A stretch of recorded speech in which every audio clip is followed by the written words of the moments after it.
welcome to Profile Pod TV. Welcome back. I am your host, Double A, back for another fantastic episode of the pod.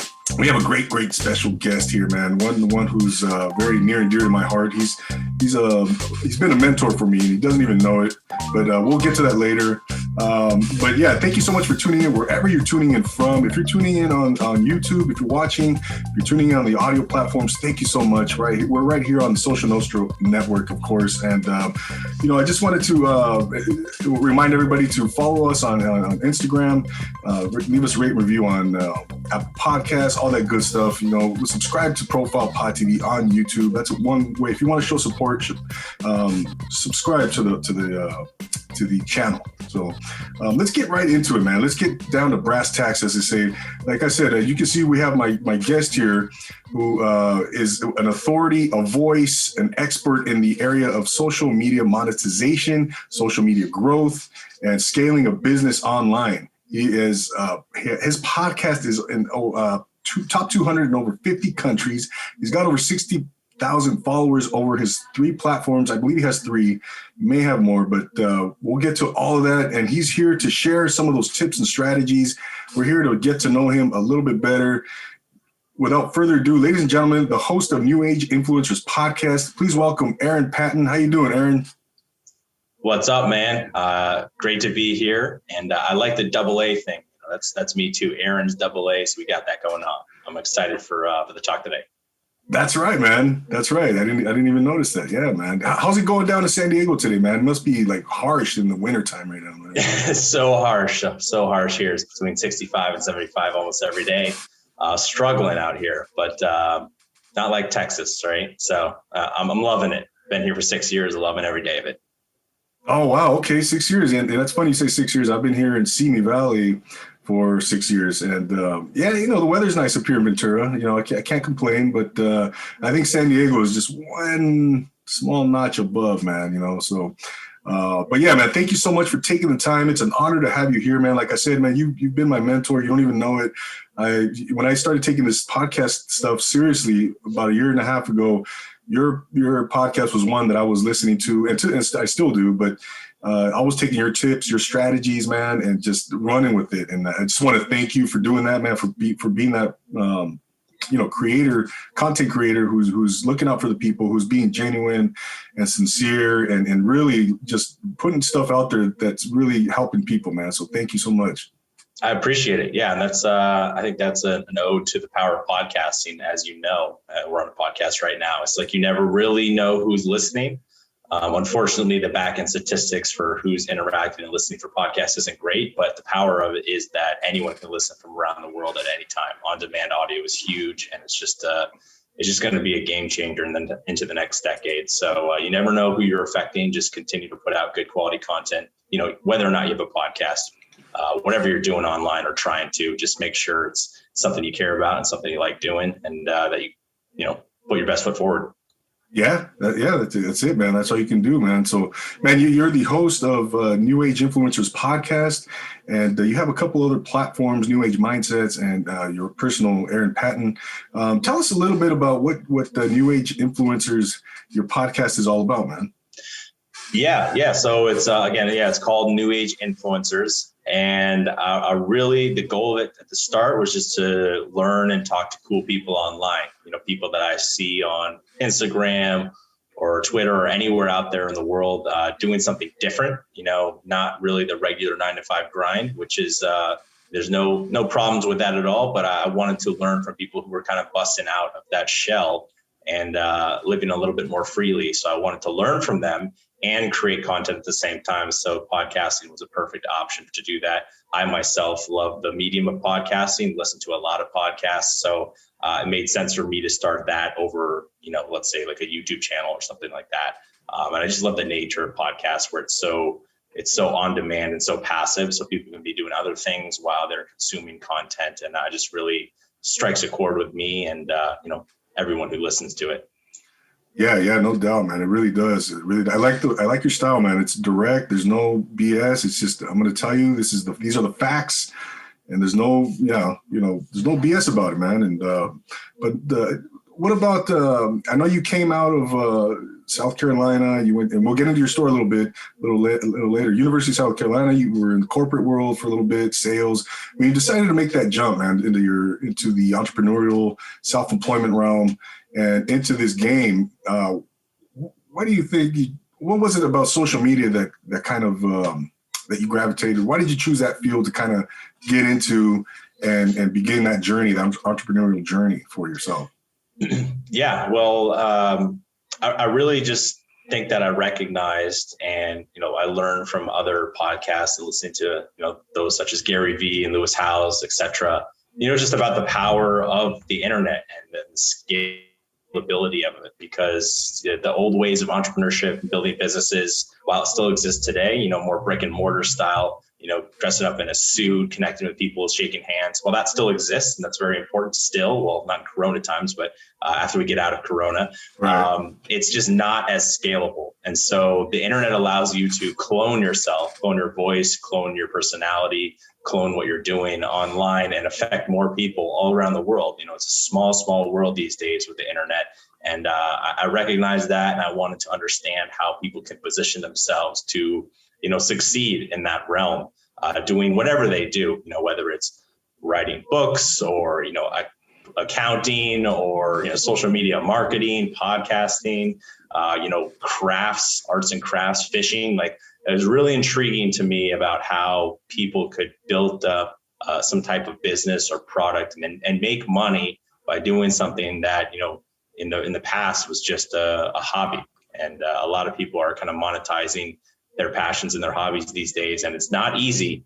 If it was easy, everyone would do it, but it's definitely possible if you stick with it and you're consistent. So that's kind of what drew me to the internet game, the online presence of different, celebrities or influencers or entrepreneurs that how have they gone from A to B to C to D for where they are right now? Because a lot of times in the podcast,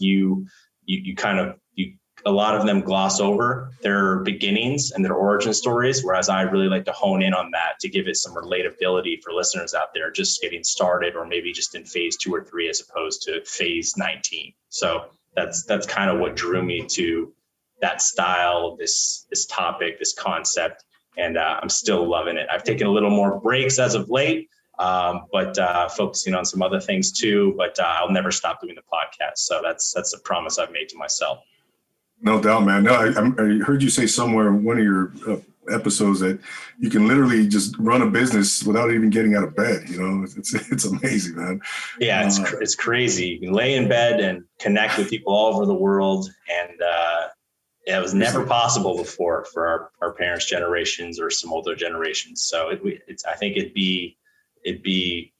To me, it's like kind of a slap in the face to the technology to not try to take advantage of it in some way. No, by no means do you have to build a business or be an influencer, but if you're using the internet to propel your life forward, I think that's the most important in whatever capacity that is. Whether it's just maybe to get more leads or clients for your 9 to 5, which is fine, or maybe it's just to connect with more family and friends that you may not have otherwise connected with in the past.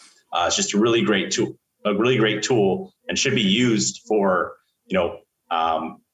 propelling someone's life and positivity, because there's so much negativity out there, and so many people get sucked into social media, the negative vortex. And it's just really, I'm trying to bring that message that people should use it to enhance their lives, not detract from it. Yeah, man, no doubt. You mentioned the relatability piece there.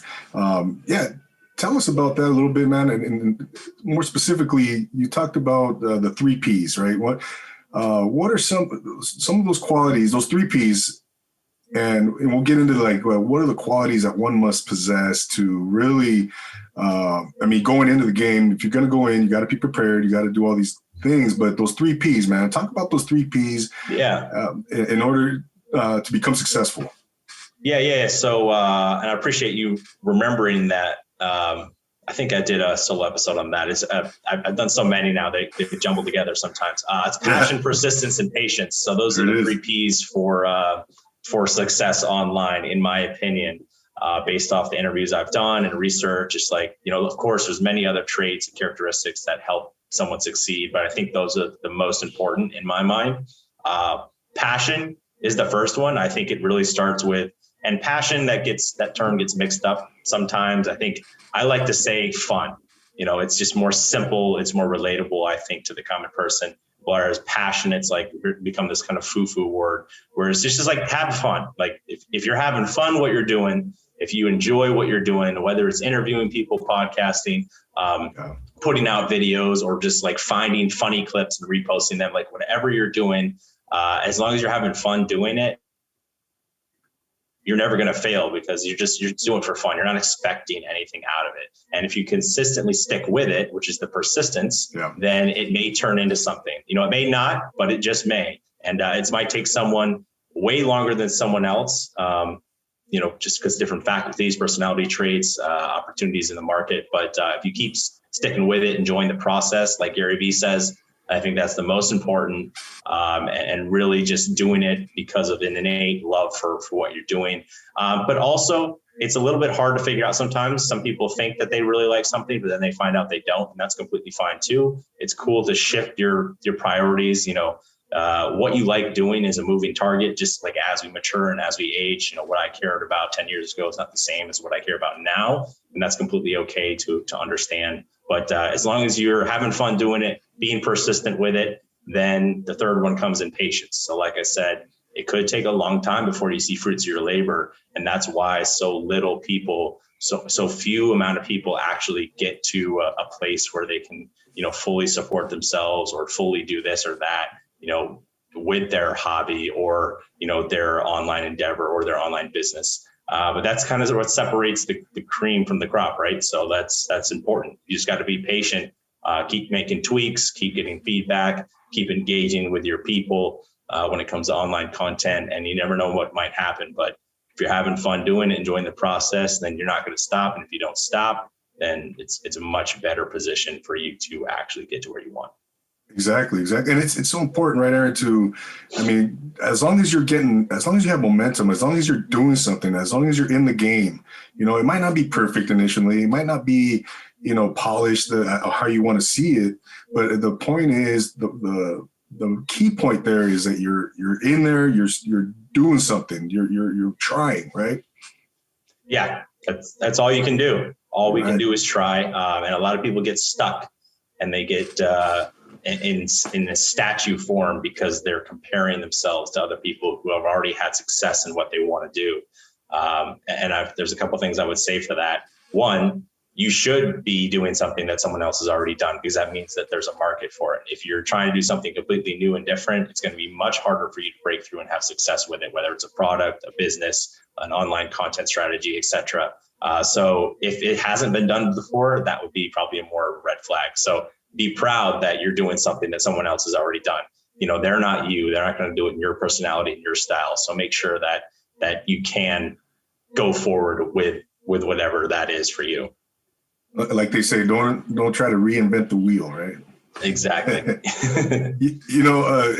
Aaron, I wanted to get into some actual, specific tips and strategies that you applied in some of your concepts and your all that good stuff. But I want to just real quick before we get into that, you've interviewed a lot of highly successful people that are in the social media game.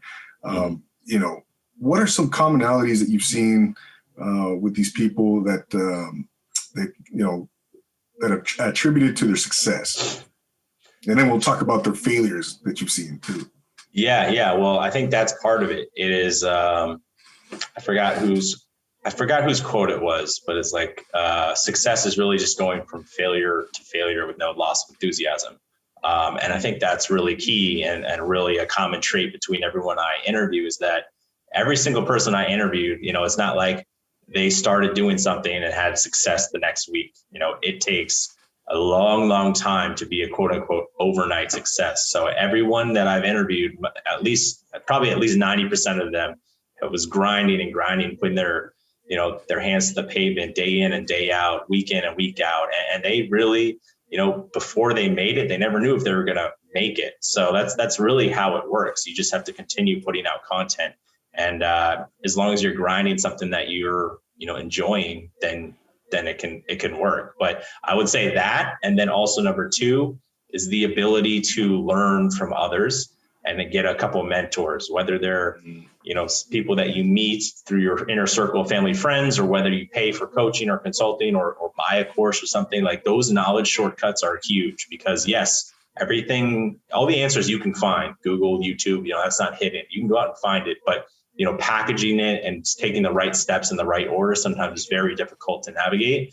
And if you can just pay, $300, $400, $500 or more or less or whatever, and just get the answers fed to you directly from someone who's been there and done that and in the position where you want to go, that's just totally worth it. And a lot of people online, or I say a lot of people in the world generally sometimes have a negative look towards people who sell online, because they think that everyone's just scamming everyone.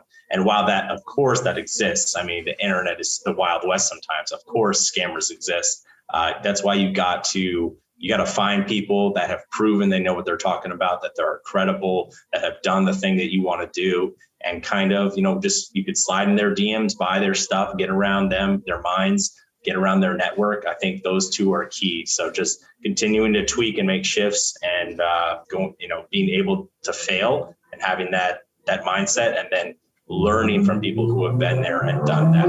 It's your family and friends, while they're the people that love you, they may not be the people that you want to get advice from unless they're doing exactly what you want to do. So, sometimes that's a rare occurrence, but I would, those are the two things I would say, top two things. Yeah, no doubt, man, no doubt. And just so the audience knows, I mean, you've interviewed some great guests, man. The Pillow Guy, I mean, some that come to mind, Charlie Rocket, Charlie Jablay. Yeah. That was, man, those are so inspirational, so amazing. Jay Laurent, Ernie G. I'm not Ernie G. Was it Daniel G. Sales guru? Yeah. Mm-hmm. Super awesome. I mean, just phenomenal episodes, man. And tell us a little bit about the I don't give a fuck muscle that you talked about, man. If you could. Yeah, that was a quote I got from Jason Capital, who's he's a wild guy. He started out doing like dating help, and then he got into Instagram marketing and different business, but he does a lot of different things. But anyway, it's just the building up of that muscle. It's like reps. It's like the gym. If you continue to do reps, you're going to get stronger over time and build it up over time. A lot of people are very hesitant to put themselves out there on social media or post this or post that. But as you continue doing it and continue releasing content, whatever it is you like doing, you're going to build up those, that not give a fuck muscle, as far as, not caring as much about what your friends or families might think about you doing something or trying something, not caring and not putting as much weight behind their opinions. And then also not putting any weight behind random people's opinions who don't know you at all, who just see, maybe one picture or video you posted and make a flyby judgment of you. It's very hard to do, because humans like to be liked, and it's hard to understand that not everyone's going to like you no matter who you are. So it's very tough sometimes for everyone. Everyone gets it. Everyone gets hate, whether you're a celebrity or, just a local guy at a garage. Everyone's going to get hate once in a while. And there are going to be times when you're going to respond to it negatively, and then you're going to look at, as you go and grow and mature, there's going to be times where you're like, I shouldn't have responded like that. I should have just brushed it off and moved on, or responded with positivity. A lot of times people who are throwing shade, your way or whatever, is like, they're not happy with where they are, and they're projecting that onto you. So you have to understand that. I didn't really mean for this to be an answer about haters, but anyway, it's just like, that the not give a fuck muscle. You just got to keep doing you, putting your best foot out there. And if that's all you're doing, and it's true to, what you're about, then, let the chips fall where they may, and who knows what might happen. But it's hard for a lot of people, because they hold the opinions of others so high, because there are just so many opinions out there. But if you can let go of that, and you can, work it out yourself and build that muscle up over time, you'll be in a better position to succeed. Yeah, no, it's almost like if you're not doing something right,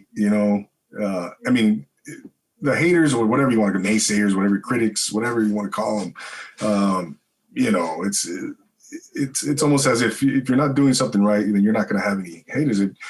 you're doing something right, you're gonna have those naysayers, you're gonna have those critics, right? It's almost it comes with the territory, man. Yeah, if you don't have haters, most likely you're not doing enough or doing much at all. And not everyone needs to be like out there on content, posting content and being on social media all the time. But like, if you're just going through life, you're never stating your opinion, you're never getting into it with someone or whatever, like, are you really living, or are you just letting it kind of pass you by? So I think that's important to be that person, to have a point of view, and sometimes be polarizing, turn some people on, turn some people off, like whatever it may be. It's like, this is me, this is what I'm about. So having haters is it's a good thing. It's not a bad thing. Oh yeah, no doubt, man, no doubt. Talk about a little bit. Where am I here? The process of the audio DM, man. How the power of the audio DM, man. And let me tell you, man, I took that and ran with it early on when like I said, I was first initially listening to your podcast, and there was one episode in particular where you talked about the audio DM. And I can't, it works like a charm, man. I tell you what, man. And then sometimes I'll leave an audio DM on an Instagram. We're talking Instagram here, right? Obviously. And someone will say, wow, I didn't even know that feature. I could do that on the DM. I was like, yeah, you can also leave video if you like. But that personal touch, man, that audio, that voice inflection, that I think is so powerful. Tell us a little bit about that, man. How did you discover the audio DM, the power of the audio DM, and just talk about that a little bit, man. Yeah. So at the beginning of the podcast, right, I was trying to get some people on just initially, some initial interviews to get the momentum going, get the ball rolling. And I was sending a bunch of text DMs, kind of copying and pasting, which, it's not something that is the most effective, but I was really just trying to hit as many people as possible, just trying to get a few bites here and there. And I found that there was an option for sending a voice note. And I'm like, well, I am going to be starting this podcast. Let's warm up these vocals, right? So I just started sending audio DMs to people instead of the text. And just the natural cadence of an audio DM, it can't be the same every time, because it's just like, fly by off the cuff. Like, you're not going to be saying the same thing every time. So I literally would just talk, not in an annoying way, but just like trying to relay what the concept of the podcast was, what the value might be for them in the future, et cetera, et cetera. And I got much more, many more responses from that, even without having any type of reputation or previous interviews done. People were more responsive to it. So I was like, there's something to this, because if I can get some of these big guys to respond to me with no following and no proof that I know what I'm doing, then it'll be much better and easier to get them after I've had a couple interviews in the can. So that's what I did. I started sending audio DMs, and that's how I procure probably 95% of my guests, is through audio DMs through Instagram. Now I believe you can do audio DMs on LinkedIn now too. And I think Twitter, they may be rolling it out, since they are rolling out a couple new things with Twitter, but I just don't like Twitter as much as a platform. I think it's more negative. So I use Instagram. I stick to that. And if you're doing maybe a business podcast, or you have a business concept or product that you're launching or whatever, or just you're in sales or whatever you're doing, like audio DMs is a great way to connect. It doesn't have to be to find podcast guests, but I've just found that tool has really played a huge pivotal role in building up my show and my presence. No doubt, man. No doubt. And you know what? I think the key component in leaving an audio DM is human beings are curious, right? By nature. I mean, I think it's who's not going to want to listen to an audio DM when they see it come through? Like, oh, someone left me a voice message. I think 100% of a human being. I mean, it's got to be man. It's so effective, and you're going to be curious. I know I am. Oh, someone left me a DM, a voice message. I want to listen to it. Yeah. Yeah, it's it comes into play. The curiosity factor is huge. Yeah, especially if you're someone who has a lot of attention, and you have a big following, you're getting tons of message requests all the time. Because you don't follow them, so they go into your message requests section in Instagram, and it'll just say sent a voice message. So if there's 500 DMs in there, and maybe 10 or 15 of them say sent voice messages, most of the time, whether it's that person or their assistant, most of the time it's going to get listened to because people want to understand what was so important or so pressing that they had to send a voice message or, what is this person about? I see them taking a little bit of a leap of faith or whatever. So going that extra mile is huge. And not only that, if you send an audio DM and you relate it back to, that person's content or something that proves that you took some time to follow their stuff or engage with their posts or whatever, like that'll just propel it even higher. So, sending customized audio DMs, shit, man, that's the sauce right there. Yeah, man. No, thank you for bringing that up because you go through someone's page and hey man, I really like that picture of the chocolate cake, or I really enjoyed your post on what you said about the President Trump or whatever the case may be. The key is there like you said, you took the time to look to appreciate their content, man, and that goes a long way, man. Yeah, that's what you did. So I want to give you a shout out for that. Sending a message like that. Use the exact tactic that I talked about. So not only did it get my attention, but it proved to me that you actually consumed my content, and then I was more than happy to do it because I got a lot of podcast requests as of late to be on the show on the shows, but I probably only accept about 20% of them. So I'm happy that you did that, and I appreciate that you've been listening. So that's why we're here today. I love it. Oh, Aaron, man, I got this mentor, man. I'll put you in touch with him, man. He's awesome. So going back to what we were saying about would you say initially, early on in the podcast game for yourself, booking a lot of your guests, the audio message, the audio DM was critical for you, and you didn't even have maybe at that point in time you didn't have such a large following as you do now? Yeah, I didn't have hardly any following. It was just what I did with the podcast account is I had the cover art made, which is so if you're a podcaster listening to this, the three most important keys for podcasts is the cover art, the reviews, and then the actual content. I mean, the content's the most important, but the cover art and the reviews are the only front-facing, public-facing items in a podcast. It's not like a YouTube where people see like the views or see the comments or anything like that. So that's really all people have to go off of as if they first get turned on to your show, whether they're going to listen to 5 minutes of your show is because of the cover art, the reviews, and the concept, the description of your podcast and the profile. So if those things aren't on point, then you're probably not even going to get an at bat. And so when you do get an at bat, that's when it's up to your content to hook people in and attract them. So, but you really don't even get the chance to put your content in their ears unless your other things are taken care of. So I would say that it's important to spend a little bit of money to get a professional cover art done, because that's what people see and that's what they're going to see for a long time. And, I like to make mine clear, bold, concise. A lot of people say to put their face in the cover art. I didn't really want to do that as much because I didn't really want it to make it about me. I wanted to make it more about the guests and the listeners, as opposed to just like the Aaron show. Like, who am I? I'm no one right now. So like, unless you already have a personal brand or celebrity status, I really don't think it makes sense to put your name as much into the podcast. But you certainly can. Everyone's got different styles, but the thing is, like, I just got the concept art. I put the first post out there with the cover, and I explained what the show was going to be, sort of, kind of, and then I sent messages from that account and saying, hey, do you want to be part of this thing? I plan on sticking with it for a while. I plan on making it as good as I can, and it may pay off for you down the road. There you go. I mean, you have a gentleman like Aaron Patton. I mean, we all start somewhere, man. We all start somewhere. And I'll start somewhere. Exactly. And it doesn't happen overnight, man. Aaron, tell me about daily advice for men, man. Let's take it back a little bit. Just take it back a little bit, and how you started off with that. That was your initial, podcast. I think it was. Was it a podcast? Nope.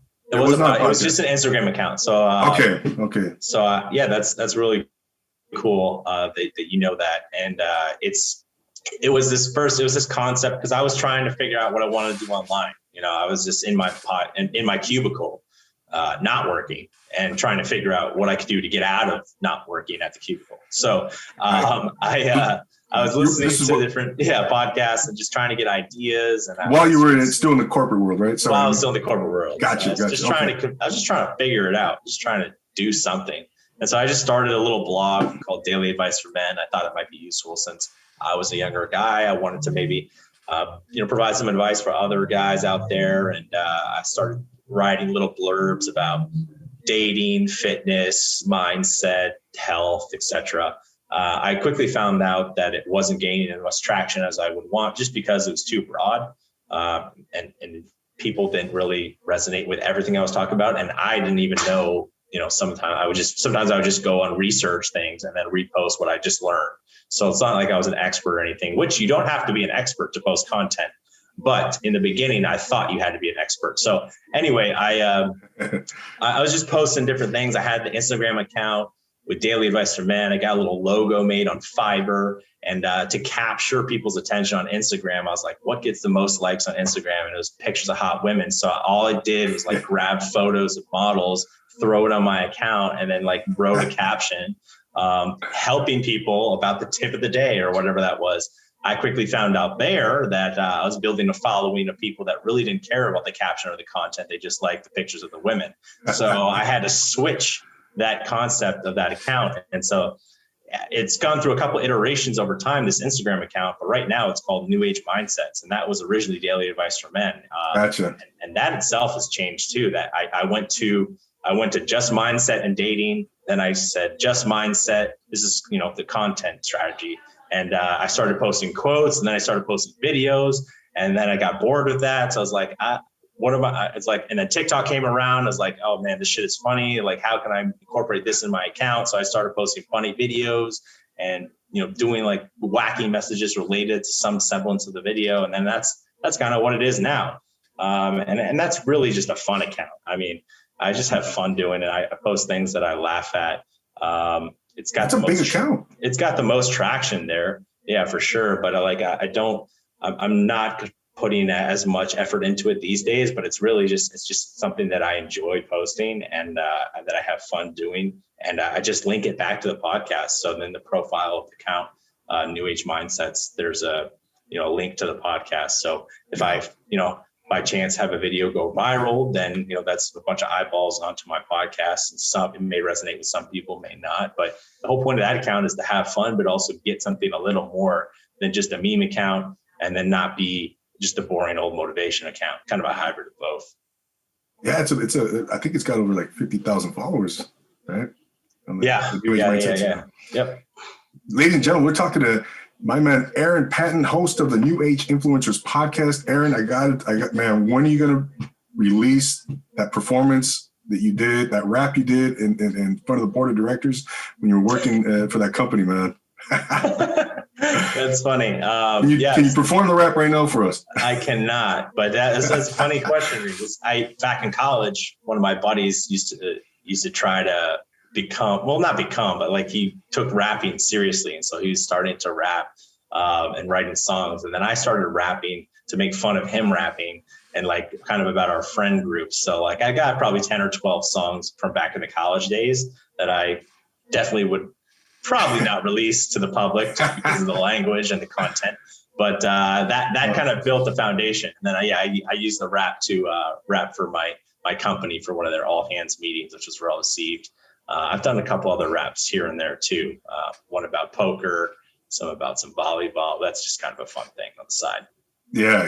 You were telling that story, man, on one of your episodes, man. I was dying, man. I was like, he's got to release that, sometime, man, in the future. But I think I need to start getting into more stories again. I started doing that, and then I got away from it to just be more business oriented. But that's what people connect with. People connect with stories. So it's but they also want to come to get educated too or inspired. So I'll just wrap it up with saying like, for your content, it should be either educational, inspiring, relatable, or just entertaining in some form or fashion, or a hybrid of all of those. And if you can do that, that's you've got it going on. So I call it edutainment. That's the vocabulary word I use is education and entertainment.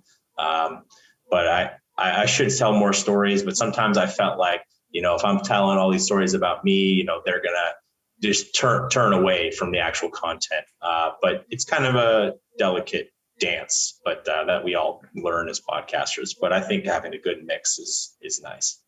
Yeah, no doubt. And which leads me into my next point. You mentioned, the content, man, the content itself, you have to think about the audience, right? You have to empathize and you talk about it a lot, man, what's in it for the audience? What are they getting out of your content? What is, are you giving them a tip? Are you giving them a strategy? Are you telling them about a restaurant to go eat? Whatever the case is, that's such a key component, man, that I really took that to heart, man, when I heard it on one of your episodes, man. Tell us a little bit about that, man. How important that is. Yeah, WIIFT, what's in it for them? It's just important to post content for other people, valuable content for other people, because social media is definitely like, it's all about you, right? Because you're posting about your life and yourself. But if you can use that as a tool to help other people, then that's where the spark flies. That's how people grow, is that, because everyone, humans are very self-centered, whether or not you're a giving person or not. Like, you need to take care of yourself first most of the time. Like, you're not going to truly be able to help other people until you're good with yourself. So we relate everything back to ourselves, our situations, our experiences, our events, our relationships. So if you can see someone else having some type of experience or doing something and they relate it back to you in a profound way, and that kind of speaks to you and kind of pulls on your heartstrings a little bit more than some other people out there in the space, you probably follow them and pay attention more to what they have to say, especially if they're more relatable. That's easier to get more relatable people kind of around your circle of influence, whether it's through, their job, their profession, or podcasting, or whether there's just them as their personalities. But yeah, it's personal branding. It's such a hot word and hot topic these days. Yeah. But personal branding, I forgot who I got it from, but the best summation of personal branding is like exploiting your own characteristics, your own knowledge, your own skill sets in service of others. So it's like, you are putting out content or learning or experiencing, and then through your lens, but it's affecting other people. So whenever I post, whenever I try to keep that in mind. I don't do it as much on the personal account anymore. That's more for fun. But like on the podcast account, some of the other accounts, it's like, what are they going to get out of it? Are they going to smile? Are they going to learn? Are they going to laugh, be entertained, get educated in some way, shape, or form? And it's not going to be for everyone, but for the people that it is for, it'll create a stronger bond. No doubt, man. No doubt. And you mentioned that relatability word in there again, and which leads me to my next point, man, which, like you said, humans we're self-centered naturally by nature, but if you can master the addiction that will make you millions, right? And I heard that episode, man, that is another thing that just spoke to my heart. Talk about that, man. What's the addiction that will make you millions? Yeah. So correct me if I'm wrong, because again, I've done a lot of these episodes. I'm pretty sure the addiction that I was alluding to that'll make you millions is like when someone reaches out to you and says something about how your content affected them in some form or fashion. When you get that, of course, it makes you feel good. It makes you feel like what you're doing is worthwhile, that you're, actually having some sort of impact on other people's lives. And then, making money and building up status is really just repeating that multiple times. It's just giving value and getting those types of responses back. And when you replicate that and scale that, that's when you'll get everything you want. So that's the Zig Ziglar quote, give everyone else everything they want, you'll get everything you want. That's not exactly how it goes, but that's just paraphrase. Yes. It's so true. And it's a lot of times people don't understand that, especially if they haven't taken the time to educate themselves or listen to podcasts or be around people that have had success. They think it's all about them. How cool can they look? How much can they build themselves up? how many Lambos can they pretend to own? Like, that's just not the case. That's just not how it goes. Like in the very beginning stages of social media, when no one knew what the hell was going on, yeah, you can get away with that stuff, build up a pretty good following. But I'm pretty sure there's really only a couple people out there who are actually doing it right by promoting a big time lifestyle. But that's really just not how to win these days. And it's really hard to win like that. So you've got to be providing valuable content so that people do resonate with it and send you those messages, because it's just the fuel and the fire for you to keep producing, keep creating. And that's what keeps you going, aside from you just having a good time with it. Exactly. Yeah, man. I mean, give someone a compliment, like them, repost, share, comment on their, the video they posted, just helping people in any way, shape or form. But yeah, I think that's huge, and not expecting anything in return, right? That's another thing that's important. I think just helping people from the bottom, just out of genuine and sincerity, right? I think that's key there, man. Yeah. So Aaron, I want to kind of present a scenario to you, man. So someone, let's say a young person or whoever approaches you, say, Aaron, I want to start a social media. I want to scale a business, whatever it is. What advice are you giving them? And what social media platform should they start? How should they start, man?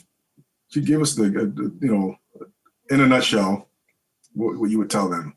Yeah. So, well, of course, the answer will shift and depend on what they're trying to do, what the product is, what the market is, etc. But I would just say in general, whether you're starting a product-based business, service-based business, a content-based business, whatever it is, I say the first and most important thing is to figure out who your stuff is for. Who is going to be your client, who is going to buy your stuff, or who is going to listen to your thing, or who's going to consume your videos. Like, who is it for? And then work backwards. So most of the time, who you're trying to, if you're being honest with yourself and you're going to be having fun with this, most of the time, the person, your target customer, is going to be someone exactly like you. So as long as you can kind of compartmentalize that and lay it out on paper, like, what I'm going to be creating content for this type of person. Her name's Sally. She's a mother of 3. She doesn't have much time, but she wants to get in shape. That could be a person that you speak to. So it's not going to be for the young 20-something girl that's in college, that's drinking all the time, partying, and has all the time in the world. Your stuff might not be for her, but maybe your stuff is for the mother who's juggling a family and doesn't have much time. So you create content, or you create a product that speaks to that person, and you just continue pressing it, and that's who you create for. So, for example, my podcast is called New Age Influencers. It's for people that want to use the internet to enhance their lives in some way. And people can argue that that's a little bit more broad, but I didn't want to talk about like fitness all the time in one category. I wanted to do a little bit more broad, but have a common theme. So that's why I talk, the New Age influencers, I tell their stories. I tell about how they're building an online-based business or brand, but I also do a lot of podcaster-specific content, or I will be in the future here shortly for podcasters. So it's just kind of a dynamic that you got to figure out, but really starting with the end in mind. Who is your show for? And for me, I wanted to create a kind of a fun, cooler type of podcast, because there's plenty of business podcasts out there that are just boring as shit. And I just didn't resonate with any of those podcasts with some of those old gurus where while they're knowledgeable, I just didn't want to create the same type of show. I wanted to create more of a kind of spunky, fun show with interesting guests from all walks of life that would speak more to Gen Z millennials. Now, of course, you don't have to have an audience built up of your target customer. Anyone who resonates with the message is fine to be in your audience, but like, you should start with like, who is your stuff for? So mine was more geared towards younger generations, or people that think younger, people with younger mindsets, because you can be 62, and you could be younger than an 18-year-old who's already married and thinks that their life's over because like they have a relationship. Like it just depends on it. It really is speaking to the psychographic as well as the demographic for my show. So it's just, I want to speak to younger or younger minded people. And that's what I would say. Start with the end target customer in mind, because it's all about the customer. It's all about the client. It's all about the experience that you offer them. It's not so much about the product. A lot of times people make businesses without even creating a product first. Like they sell something and then they create it after the fact. They just make sure that there's a demand for it first, which is a smarter way to go about it, because a lot of people spend all their time in product development, whether this is physical or digital, and they try to sell something and then they get crickets, and because they didn't do any market research and no one wanted it. And then they get all disheveled and unmotivated because their idea that there was going to make them millions of dollars didn't work. But that's just because they were focusing on what they were getting out of it and not what they were providing to others. Yeah, no doubt, man. So there you go, man. Identifying the, who are you trying to sell to, right? Who's your audience? Who's your demographic? Psychographic, I like that word that you mentioned. How long, just out of curiosity, how long have you had New Age influencers? Since the end of 2018. Okay. So just, a little over 2 years now? Yeah, about 2.5. Yeah. Yeah. Okay. And what's been your biggest failure, man, your biggest challenge in the whole throughout the whole journey? Yeah, I think it's sometimes, especially with podcasting, you can get a little disheartened because podcasting itself is, not a medium that is as widely accepted as like a YouTube or, Instagram. It's harder to get a listener. It's harder to get a download. It's kind of the measurable statistic because it's just not as well known. I mean, it's definitely gaining steam. Audio is gaining rapid acceptance across the board. You see that with the new apps like Clubhouse. You see that with Spotify making moves. I just saw Barack Obama and Bruce Springsteen are going to be launching a podcast on Spotify as an exclusive show. So like it's a mainstream thing now. But I think one of the biggest mistakes that people make is getting caught up in the numbers. And I myself have spent countless hours caught up in the numbers and, wasting time. And still to this day, looking at numbers like followers or like counts or like likes or something like that, and even delete content because it doesn't get enough interaction at certain times. And it's hard to mentally accept certain things because we've been programmed by social media to really, equate, that attention and those likes with importance. But it's really just, you got to bust through that and just put out your best foot forward, put out your content, especially if you're trying in the beginning, because if you're starting something, like if you've always been like the fun party girl and then you start talking about cooking, like, and you've built up a following because of you've been at the clubs popping bottles with like, on yachts and stuff like that. And then you start talking about cooking recipes because that's the other thing that's a big part of your life that you really like doing. And that's, kind of what you want to be known for, because looks fade, physical traits aren't forever, but mental traits and skills are. So like you want to start doing that, but then you don't get nearly as many likes as your bikini picture. Like it's disheartening for so many girls, especially in Southern California. And so like, I just take that specific example because that's the one that's a lot here in San Diego.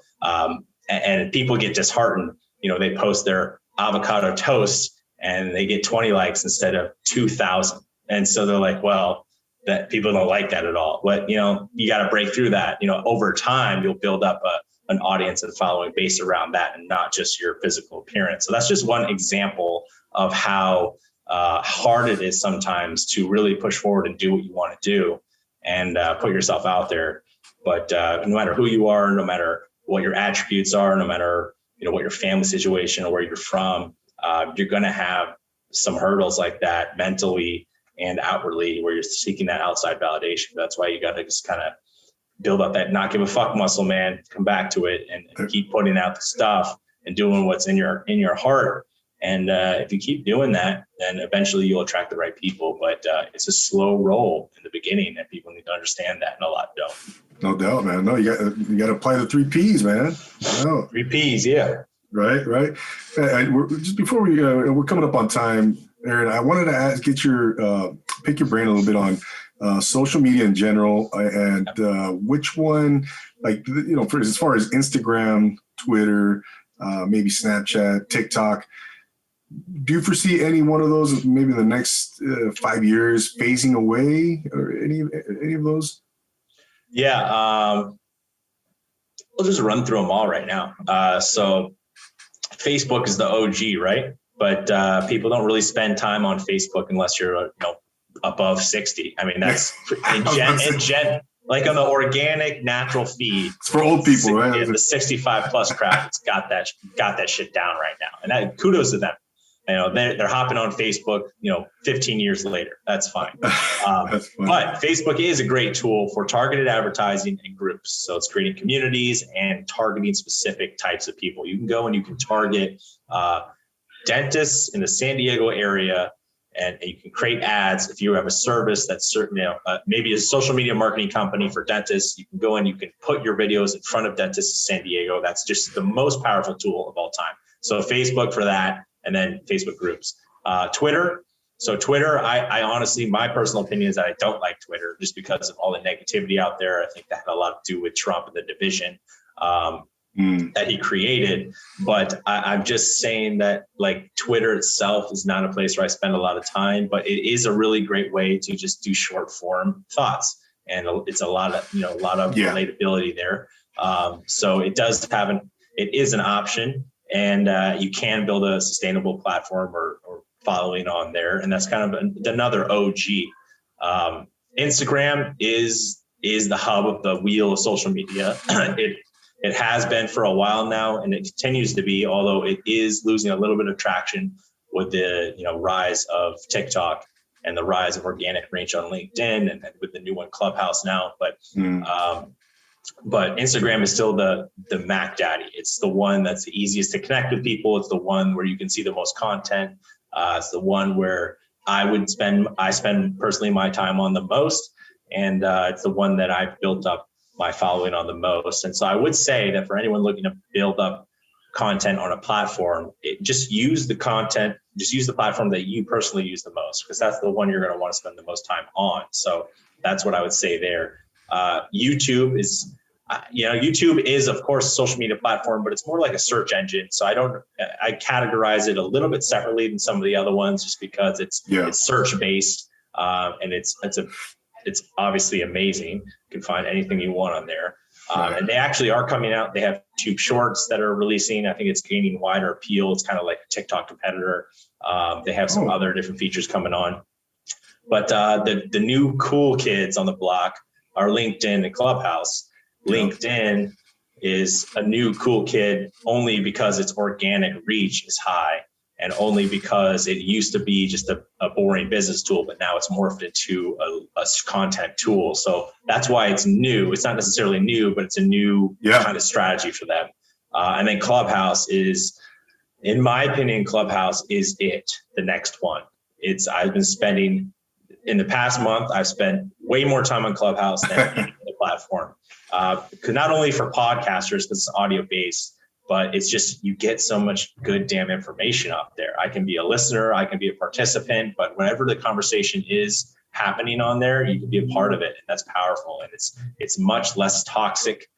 It's much more real and genuine connection, and it's just really, really an amazing thing. And I think it's going to grow rapidly. So for those of you that don't know Clubhouse, it's just, it's like live events constantly, 24/7 live events that you could pop in and out with no payment or, nothing that you have to put down or anything like that. You can just pop in and out. Now that may change. They may start monetizing some rooms in some fashion pretty soon. But Clubhouse right now is really cool for organic reach and connecting with people. And then TikTok is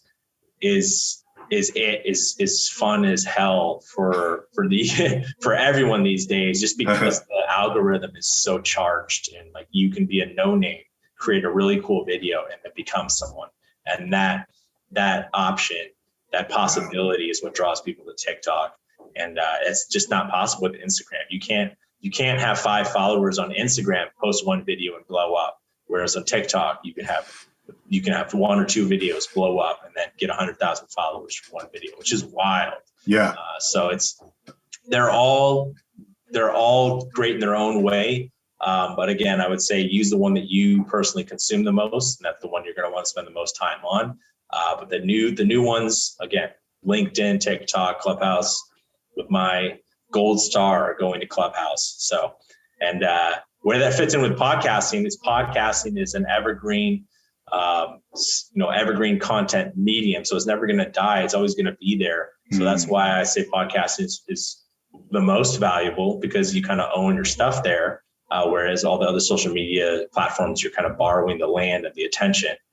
They could change an algorithm or do something different, and then all your attention might go away. Whereas podcasting, you always own it. So podcasting and YouTube channels are the platforms where you can get found forever. Evergreen search-based platforms that are always improving. So I always say have a YouTube or a podcast, and then couple it with one of those other social platforms for your main strategy, and focus and go all in on those two.